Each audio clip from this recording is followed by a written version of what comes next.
Can you imagine your life full of peace, happiness, and harmony? People excited to be with you. People genuinely interested in supporting you. Both you and everyone around you having boundless energy and excitement for each new day. Full of curiosity, optimism, and certainty of your ability to positively impact life with great ease. But your current reality is not pleasant. Anxiety, anger, regrets, depression, and perhaps even withdrawing from life. Envy, shame, self-doubt, loneliness may plague you. Fear that you are alone in the seemingly wicked game of life. Why can't this reality be wonderful and supportive? Life's design brings sorrow to yield love in a harmonious design for balance. Pleasure versus pain. What if we realized that our misery was truly self-inflicted? Why would we allow our pain to continue, at least not to such extremes? Our pursuit of meaning and happiness sends us up an endless wandering path of confusion and frustration. Why is this necessary? What is the point of it all? You've asked the question many times deep in the back of your mind, if you haven't yet yelled it out loud. What is the meaning of life?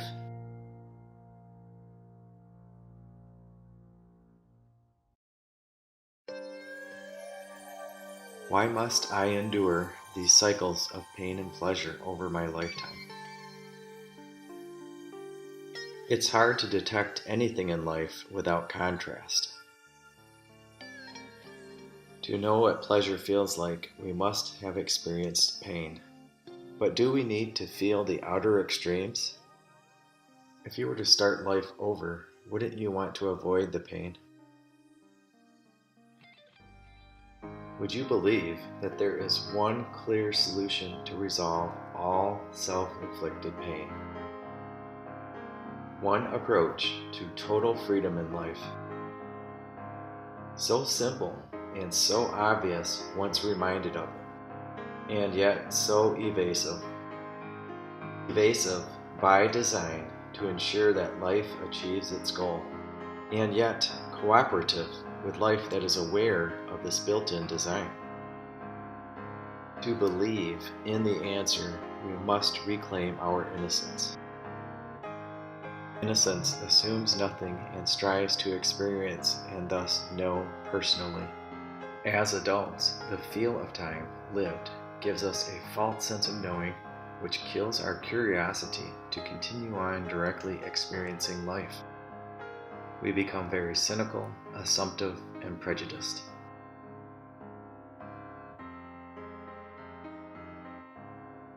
This begins with refocusing our attention so that we can remember our connection with all of life. We must allow space to explore and play in life like we did as children. To reclaim our attention, we must reclaim our heart. We must live a connected life from the heart instead of just in thought alone. Oxygen feeds the heart and is the most direct path. The heart is the key to feeling life.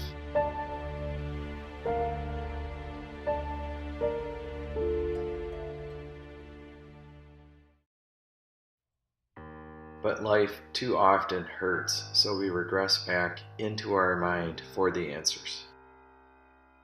The mind perceives reality as a disconnected existence and becomes the origin of all pain. Silencing the mind allows us to see the need to live a connected existence once again. Unfortunately, our existence and cultural definition of success has been monetized. But we know deep within that success is simply love realized through the heart. If you could remember the path to innocent living, would you care and dare to retrace your steps? I have a wonderful offer for you, which will re-empower you to bring self-inflicted suffering to an end forever. Are you curious enough to take the first steps with me? I am honored and humbled by your display of trust in me as I strive to help you maximize your presence and acceptance with what life is trying to achieve. This is not a challenge of religious beliefs. This is your quest to challenge any belief which is not based on your own direct experience, and thus something you know to be true for you. This is not a spiritual assist. We already know life's goal deep within, but we have intentionally been conditioned to forget it, and searching for the answer only within our mind, imagination, won't remind us. This is not a philosophical challenge or debate. Google search can offer you all of those intellectual distractions.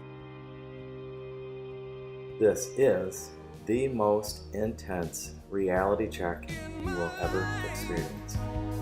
There's been heartache and pain. I don't know if I can face it again. Can't stop now. I've traveled so far to change this lonely life. I wanna know what love is. Your pursuit of shared reality through shared physical experiences, with all elements of physical life and direct observation of life as it truly is, while enjoying your daily experiences, fully functioning and engaged in normal daily life. No need to check out from life, the too common approach by seekers of the formless realm. Wonderful examples of life striving to reunite us. Let's support them. Let's even admire them if they inspire you, but do not worship them. Appreciate those who suffered for us, but don't continue the suffering. Buddha suffered his own mind to prove life's goal. Jesus challenged us to remember that we are truly one, to admit the pain we cause out of separation and fear by design, and to reclaim our innocence. He suffered the rejection of the collective mind out of pure love.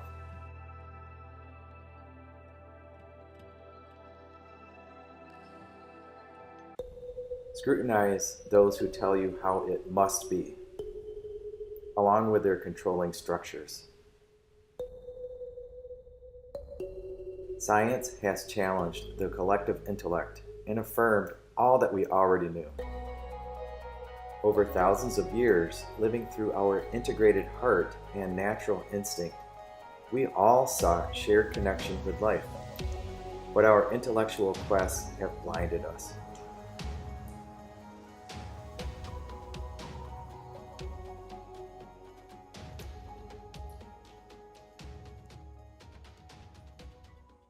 We have analyzed life downward sufficiently enough to see and remember the recursive pattern and simple explanation of life.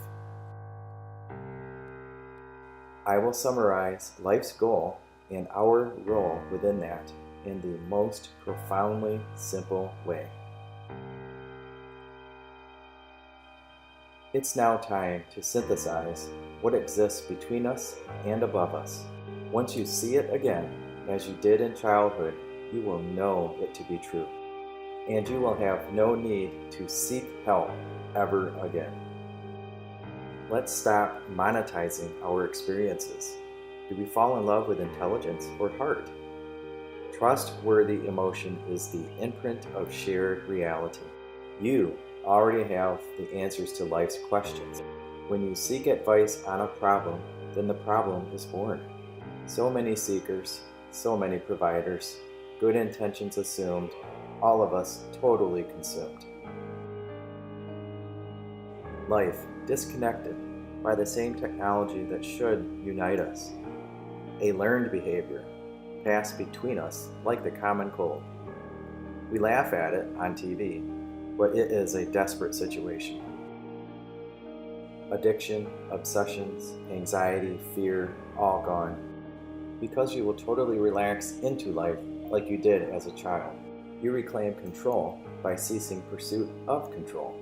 When we stop pursuing the meaning of life, life opens up to us and fully reveals its design to us. When we remember that happiness is not a state of individual mind, then life brings us experiences of shared bliss with all elements of life. All of life is fully available to us if we seek first to connect with and totally feel what life is trying to achieve through us. Remembering life's ultimate goal and your intricate role within life, you give in to life, fully supporting life and receiving full support from life. Life is incredibly easy to live. You and I make it unnecessarily complex and painful. Sign up now. I would like to share with you life's elegant design and breathtaking goal. The time you have left can and should be blissful. What would a life of wonderful experiences, deeply imprinted into your body, mean to you? Can you imagine anything worse than the stark realization at the end of your life, full of regrets, guilt, and shame, of a life unlived? Far too often, near the end of our life, we awaken to life's design and our failure to participate meaningfully in life. Today should be the first day of the life you know that you were meant to experience. Life is waiting. Life is not complete without you.